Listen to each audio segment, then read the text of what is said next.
या you all welcome to my YouTube channel. आज आप सभी का स्वागत है मेरे यूट्यूब चैनल में। आज हम पढ़ने जा रहे हैं ह्यूमन ब्रेन। ह्यूमन ब्रेन के 3 पार्ट्स हैं, उसे for brain, mid brain and hide brain. जब हम एम्ब्रियोनिक स्टेज में जब रहते हैं तो तब 3 लोब्स में बटा होता है ह्यूमन ब्रेन: प्रोसेंसेफ्लॉन, मेसेंसेफ्लॉन एंड रोमेंसेफ्लॉन।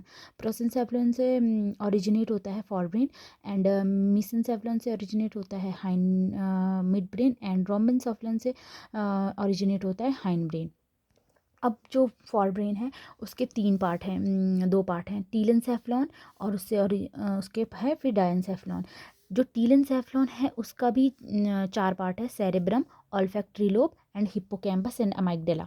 ठीक है, अमाइगडाला। अब जो डायंसेफ्लॉन है, डायंसेफ्लॉन के भी 3 पार्ट है: hypothalamus, thalamus and epithalamus. But अब आपने एनसीईआरटी में पढ़ा होगा कि लिम्बिक सिस्टम एक वहाँ पे पूरा एनसीईआरटी की लाइन है, उसमें लिखा हुआ है लिम्बिक सिस्टम के बारे में कि लिम्बिक सिस्टम क्या है हमारा। सबसे पहले तो लिम्बिक सिस्टम किस किस से बना होता है मिलके: hippocampus, amygdala and hypothalamus and thalamus से मिलके लिम्बिक सिस्टम बना होता है। लिम्बिक सिस्टम मतलब हमारा इमोशनल ब्रेन, जो हमारा सेक्सुअल बिहेवियर को कंट्रोल करता है, एंगर, रेज, लव, इमोशंस को हमारे लिम्बिक सिस्टम कंट्रोल करता है।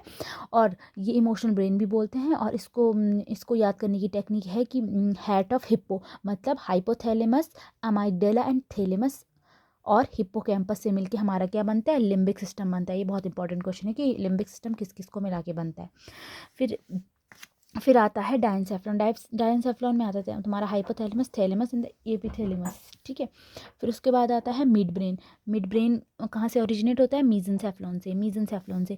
और उससे डेवलप होते हैं corpora quadrigemina and the cerebral peduncle. Corpora quadrigemina दो सुपीरियर कॉलिकुलाई होते हैं, उसमें 2 इंफीरियर कॉलिकुलाई होते हैं। ये मिड ब्रेन के दो ऐसे लेटर साइड में लगे होते हैं। अगर आप ब्रेन का डायग्राम देखेंगे तो उसमें 2 सुपीरियर कैलिकुलाई होते हैं और 2 इंफीरियर कैलिकुलाई होते हैं। 2 सुपीरियर कैलिकुलाई जो किसके लिए रिस्पॉन्सिबल होते हैं? विजुअल रिफ्लेक्स के लिए रिस्पॉन्सिबल होते हैं। मतलब जैसे कि रिफ्लेक्स मतलब जैसे कहीं आपको आवाज़ मिली, आवाज़ सुनाई दी, आपका नाम सुनाई दिया।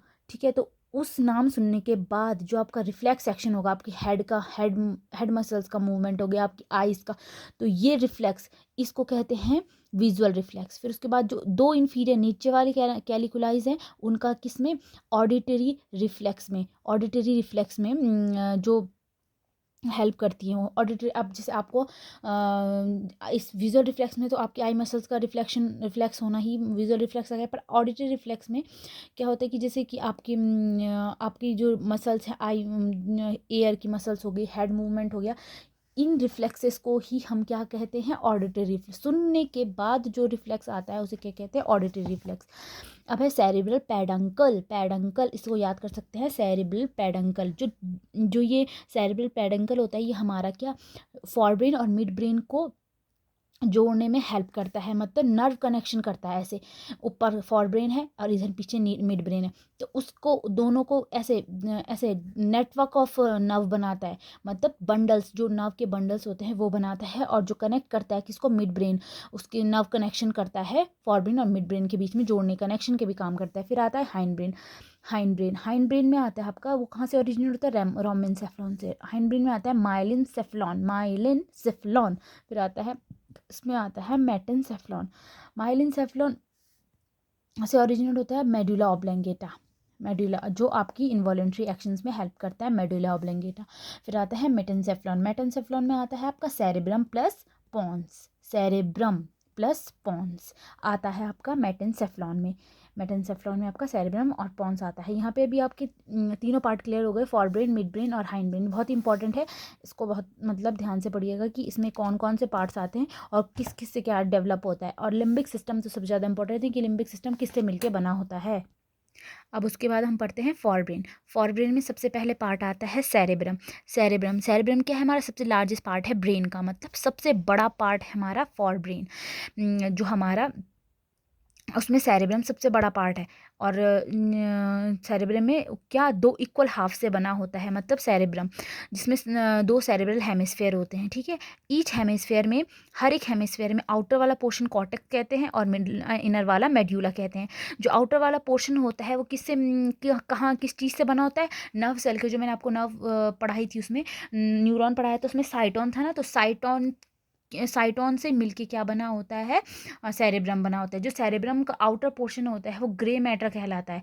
ग्रे मैटर क्यों होता है, क्योंकि यहाँ पे साइटोन्स है, साइटोन्स प्रेजेंट है, क्योंकि उसमें निसिस ग्रैनुल, मैंने कहा था ना आपको, निसिस ग्रैनुल क्या बनाते हैं, प्रोटीन बनाते हैं, जिसकी वजह से जो साइटोन है, साइटोन की प्रेजेंस की वजह से जो कॉर्टेक्स है सेरेब्रम का वो ग्रे हो जाता है। इसकी अपीयरेंस है वो ग्रे मैटर भी बोलते हैं उसको। और ये क्या होता है, सबसे ज़्यादा फोल्डेड एरिया होता है कहाँ का, सेरेब्रम का आउटर कॉर्टेक्स जो होता है, फोल्डेड एरिया। और ये क्यों होता है, ताकि हम उसका सरफेस एरिया इंक्रीज कर पाए और ज़्यादा से ज़्यादा उसमें सल्सी और ग्रूव्स बने होते हैं, ठीक है। इस वजह से वो कॉर्टेक्स क्या होता है, अब आप पता चल गया कि साइटोन ग्रे क्यों होता है और उसमें फोल्डेड एरिया क्यों होते हैं।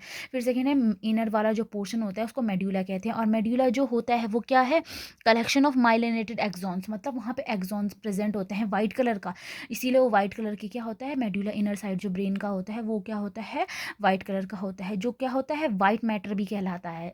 जो हमेशा हमारा ब्रेन है उसका आउटर पोर्शन क्या होता है, कॉर्टेक्स, और इनर पोर्शन क्या होता है, मेड्यूला होता है। और जो आउटर पोर्शन है वो वाइट ग्रे मैटर का होता है, और जो इनर पोर्शन होता है वो वाइट मैटर से बना होता है, ठीक है। सेरेब्रम में दो सेरेब्रल हेमिस्फेयर, दो हाफ्स होते हैं, ठीक है, इसको सेरेब्रल हेमिस्फेयर कहते हैं। ये अब उसके बाद आता है, जब मैंने कहा दो सेरेब्रल हेमिस्फेयर है, तो दो सेरेब्रल हेमिस्फेयर को जोड़ने के लिए कुछ चाहिए ना, तो दो सेरेब्रल हेमिस्फेयर को जोड़ने के लिए क्या आता है, नर्व का एक पूरी बंडल आती है, मतलब न्यूरॉन्स की पूरी एक बंडल आती है, तो उसको क्या कहते हैं हम, कॉर्पस कैलोसम कहते हैं। कॉर्पस कैलोसम, कॉर्पस कैलोसम क्या होता है, थिक बंडल ऑफ न्यूरॉन्स होते हैं, जो क्या करते हैं, कनेक्ट करते हैं हम दोनों के दोनों हेमिस्फेयर को, दोनों के दोनों सेरेब्रल हेमिस्फेयर को कनेक्ट करते हैं, और इनके बीच में कोऑर्डिनेशन प्रोवाइड करते हैं, कौन, कॉर्पस कैलोसम। और ये सिर्फ किस में प्रेजेंट होता है, ये किसका कैरेक्टर है, कैरेक्टर ऑफ मैमल्स।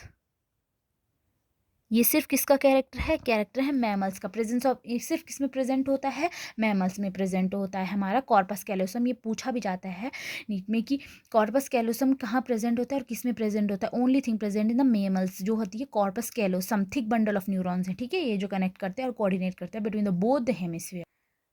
अब इसके बाद हम पढ़ते हैं लोब्स ऑफ सेरेब्रल हेमिस्फेयर। ये सेरेब्रल हेमिस्फेयर के लोब्स के बारे में पढ़ना है। ये अभी ये जो डायग्राम देख रहे हैं सिर्फ ये एक लोब है, ये एक लोब है सेरेब्रल हेमिस्फेयर का, ठीक है। इसमें सबसे पहले क्या होता है, कुछ फिशर्स होते हैं। सबसे पहले ये होता है, जो ये है सेंट्रल फिशर, ये है लेटरल फिशर, और ये है पेराइटो ऑसिपिटल फिशर, ठीक है। जो इसमें लोब्स होते हैं चार, frontal lobe, parietal lobe, temporal lobe and occipital lobe, ठीक है। ये सिंगल हेमिस्फेयर है। अगर जब दो हेमिस्फेयर मिलते हैं तो तब उनके बीच में जो फिशर बनता है उसे कहते हैं मीडियन फिशर। पर ये भी सिंगल फिशर है जिसमें चार लोब्स होते हैं, frontal, parietal, temporal and occipital lobe, ठीक है। अब इसमें फ्रंटल लोब और टेम्पोरल लोब के बारे में हम पढ़ेंगे। सबसे पहले दोनों के बारे में पढ़ेंगे, फ्रंटल और टेम्पोरल। फ्रंटल लोब जो होता है हमारा सबसे ज़्यादा इम्पॉर्टेंट और सबसे ज़्यादा मतलब वर्किंग लोब है, मतलब इसके बिना अगर ये नहीं होगा तो मतलब कुछ भी नहीं होगा इंसानों के पास। तो फ्रंटल लोब में क्या होता है, किस चीज़ के लिए होता है, सबसे पहले हमारी मेमोरी को बनाता है, हमारी इंटेलिजेंस, हमारा जिस कुछ भी चीज़ हम सीखते हैं, जैसे साइकिल चलाना सीखते हो तो लर्निंग के लिए फ्रंटल लोब रिस्पॉन्सिबल होता है। हमारा कुछ चीज़, हमारे पास कुछ क्रिएटिविटीज़ होती है तो उस चीज़ के लिए फ्रंटल लोब क्या होता है, रिस्पॉन्सिबल होता है। चाहे हम कुछ भी करें, मेमोरी हो गए, कुछ क्रिएटिव आइडिया से हम कुछ रीजनिंग वाले क्वेश्चंस करते हैं, जैसे मैथ्स करते हैं हम जब, तो उसको उसके लिए भी कौन सा, फ्रंटल लोब ही रिस्पॉन्सिबल होता है। और हमारे जो सारे के सारे वॉलंटरी एक्शंस हो गए, मसल्स हो गए, जैसे हम कुछ भी कॉन्ट्रैक्ट करते हैं, उठाते किसी चीज़ को और रखते हैं, चलते हैं, साइकिलिंग करते हैं, कार चलाते हैं, जैसे कुछ भी सीखते हैं हम, तो वो कहाँ हमारा फ्रंटल लोब उसके लिए रिस्पॉन्सिबल होता है। हमारी मेमोरी के लिए भी फ्रंटल लोब रिस्पॉन्सिबल होता है। सबसे ज़्यादा इंपॉर्टेंट लोब हमारा कौन सा है, फ्रंटल लोब, ठीक है। फ्रंटल लोब में हमारा एक एरिया होता है जिसको कहते हैं ब्रोकास एरिया, जो हमारा क्या, motor speech area. Motor speech मतलब जब हम छोटे रहते हैं ना, जब छोटा बच्चा रहता है, तो तब क्या होता है कि वो बोलना नहीं सीखता, तब उसे बोलना नहीं आता। ऐसे क्यों होता है कि उसे छोटे बच्चे को बोलना नहीं आता है? क्यों? क्योंकि उसका जो ब्रोकास मोटर एरिया है वो डेवलप नहीं हुआ होता है। जब उसका डेवलप हो जाता है तो वो बोलना सीख जाता है। तो इसीलिए ब्रोकास एरिया की वजह से वो बोल नहीं पाता है। तो हमारा मोटर मोटर स्पीच एरिया या फिर ब्रोकास एरिया कहाँ प्रेजेंट होता है? फ्रंटल लोब में। ये कब एक्टिवेट होता है? जब हम बोलते हैं। तो फ्रंटल लोब में हमारा ब्रोकास एरिया होता है, जिसको हम मोटर स्पीच एरिया भी कहते हैं। और फ्रंटल लोब हमारा सबसे इंपॉर्टेंट लोब है हमारा किसी भी सेरेब्रल हेमिस्फीयर का। उसके बाद हम पढ़ते हैं टेम्पोरल लोब। टेम्पोरल लोब किसके लिए रिस्पॉन्सिबल होता है? हमारे ऑडिटरी और ऑल्फैक्टरी सेंसरी स्पीच एरिया के लिए रिस्पॉन्सिबल होता है। हम सुन सकते हैं, हम हमारी सूंघने की क्षमता और सेंस, कुछ भी सेंस करने की क्षमता हमारी किस पे है? जैसे कुछ टच हुआ तो हमें किससे पता चलता है? टेम्पोरल लोब के थ्रू पता चलता है। और हमारा जब हम सुन के कुछ चीज़ें बोलते हैं, तो वो किसके